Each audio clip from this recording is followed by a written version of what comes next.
ما يطالب بها أنت يا إنسان.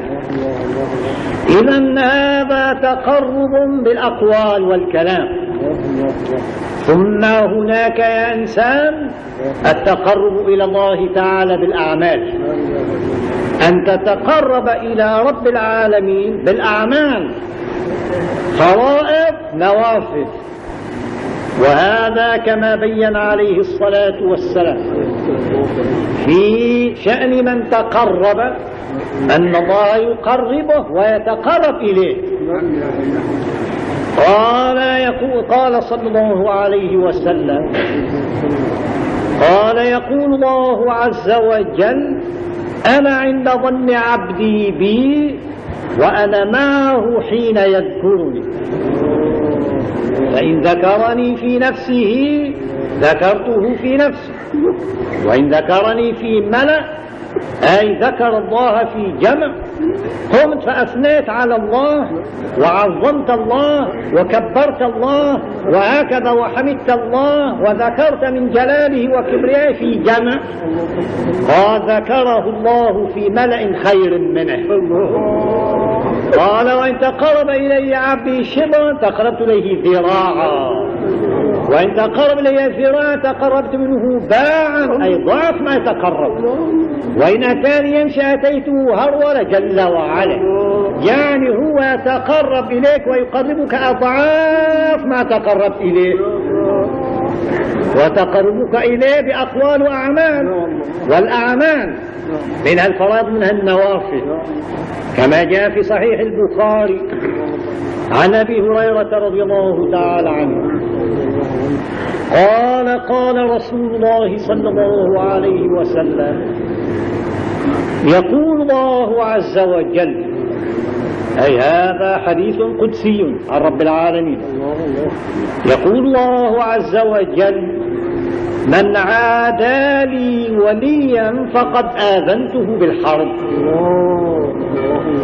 قال: وما تقرب إلي عبدي بشيء أحب إلي مما افترضته عليه، ولا يزال عبدي يتقرب إلي بالنوافل حتى أحبه، فإذا أحببته كنت سمعه الذي يسمع به وبصره الذي يبصر به. معنى ذلك يعني إذا صرت في مقام المحبوبية ومقام قرب النوافل تصير في حال أنه يتولاك بحواسك وكلك، فهو يتولى سمعك فلا يصرف سمعك إلا إلى ما يرضيه، أنا كنت سمعك، وبصرك فلا يوجه بصرك إلا إلى ما يرضيه، ولا يوجه يدك إلا إلى ما يرضيه، ولا يمشي رجلك إلا إلى ما يرضيه، أي فيتولاك كليا. وهذا قوله وهو يتولى الصالحين. قال: فإذا أحببته كنت سمعه الذي يسمع به، أي فهو يحفظ سمعك عن أن يقع في الحرام، بل يحفظه ما يقع إلا في حلال بحفظ من الله يا إنسان. وإذا الله تولى حفظك إيش أنت يكون؟ أنت في الحفظ الإلهي والتولية الإلهية يا إنسان. تولنا في من توليت.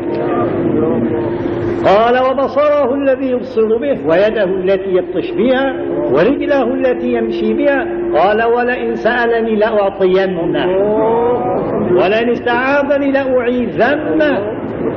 إذن هنا دلك على التقرب. كيف التقرب؟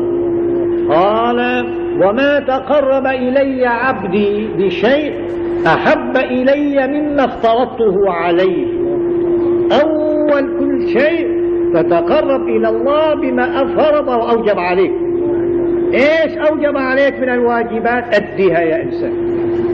فرائض صلوات، فرائض زكوات، فرائض الصيام، فريضة الحج، فرائض صلة الرحم. صلة الرحم الواجب فرض يا إنسان، هذا فرض. وهكذا كل هذه أمور، واجبات زوجتك، واجب أولادك، واجب والديك، واجبات وواجبات. أما أنت يا مسكين قد تهمل الواجب وتنشغل بالنفل وتظن حالك عم تقرب إلى الله، كرجل أو امرأة تهمل أمر أبويها وتشتغل في النوافل. قل له يا هذه إذا كان أردت أو أردت الوصول والاتصال فأدي حق الأبوين وأدي حق الزوج وما هنالك حق الأولاد. أما والله تشتغل بالنوافل عن الفرائض يا إنسان، وما تقرب إلي عبدي بشيء أحب إلى مما افترضته عليه.